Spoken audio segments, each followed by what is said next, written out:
Health Novo presents Sushruta, our health awareness channel.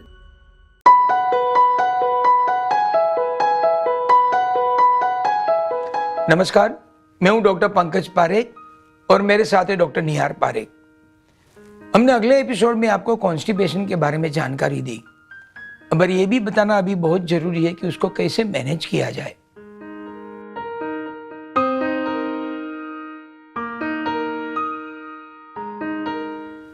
इसकी medical treatment भी है, surgical treatment भी है, जो आपको डॉक्टर निहार पारेख बताएंगे।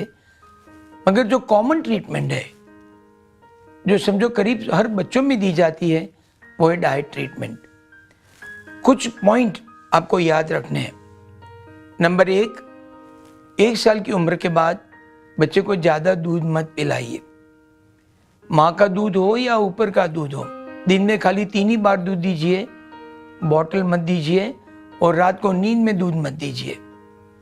दूसरी बात, 1 साल की उम्र के बाद बच्चे को जो परिवार के सभ्य खाते हैं उसी तरह का खाना दीजिए।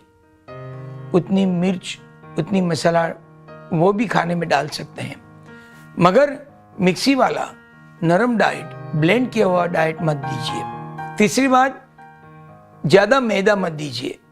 दिन में 1 या 2 बिस्किट ठीक है, मगर ज़्यादा बिस्किट और सफ़ेद ब्रेड रोज मत दीजिए। अगर देना ही चाहते हो तो व्हीट ब्रेड, ब्राउन ब्रेड दे सकते हैं। चौथा point which is very important, हो सके इतना ज़्यादा फ्रूट्स और ग्रीन वेजिटेबल्स दीजिए। याद रहे, ये चीज़ देने में बिल्कुल ज़बरदस्ती मत कीजिए, क्योंकि आपको पता है कि जितनी ज़्यादा ज़बरदस्ती होगी इतने वेजिटेबल्स वो कम खाएंगे। और सबसे आखिरी बात, हो सके इतना ज़्यादा पानी पिलाइए, उससे बच्चे के संडास थोड़े सॉफ्ट और नरम होते हैं। तो कब्जियत यानी कि कॉन्स्टिपेशन की ट्रीटमेंट सबसे इंपॉर्टेंट है डाइट चेंज, जो सर ने समझाया। डाइट चेंज के बाद या उसके साथ साथ मेडिकल ट्रीटमेंट की भी जरूरत है। छोटे बच्चों में सपोजिटरी, बड़ों में एनीमा और मुंह की दवाइयां।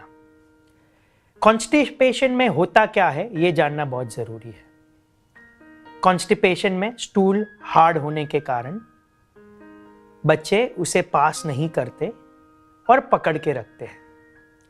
ज्यादा पकड़ के रखने के कारण संडास अंदर जमा हो जाता है, ज्यादा देर तक बदन में रहता है, जिससे बदन से पानी वो चूस के निकाल के और सूखा कर देते हैं। पॉटी और कड़क हो जाती है और सूखी हो जाती है।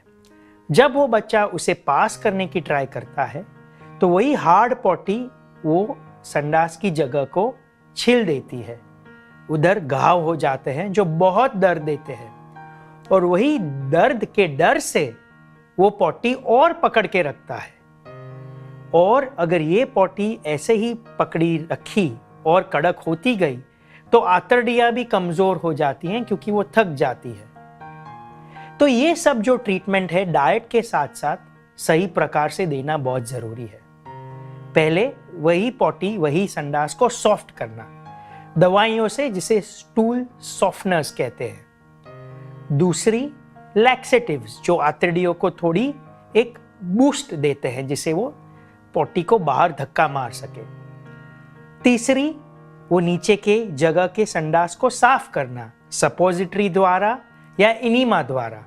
और चौथी, वो संडास की जगह को नम करना, ताकि उसे वो दर्द ना हो, मलहम लगा के। ये सब ट्रीटमेंट कितने समय तक करनी है, कौन सी ज़्यादा कौन सी कम करनी है, वो हर कंडीशन पे अलग अलग डिपेंड करता है। वो आपका डॉक्टर डिसाइड करेगा। ये सब ट्रीटमेंट करने के बाद भी, डाइट बदलने के बाद भी अगर कॉन्स्टिपेशन ठीक होकर भी वापस आता रहा या कभी ठीक ही नहीं हुआ, तो फिर हर्षस्प्रंग नामक एक रोग को ध्यान में रखना बहुत जरूरी है। उसकी टेस्ट होती है, जिसे बेरियम एनीमा कहते हैं, और वो बेरियम एनीमा पे अगर वो बीमारी पकड़ में आ गई तो उसको ऑपरेशन भी लग सकता है। तो घबराइए मत, कॉन्स्टिपेशन कोई बड़ी बीमारी नहीं है, इसका इलाज आसान है। लेकिन अगर ठीक समय पे सही इलाज नहीं किया गया तो ये दूसरी बड़ी बड़ी बीमारियों को जन्म दे सकती है।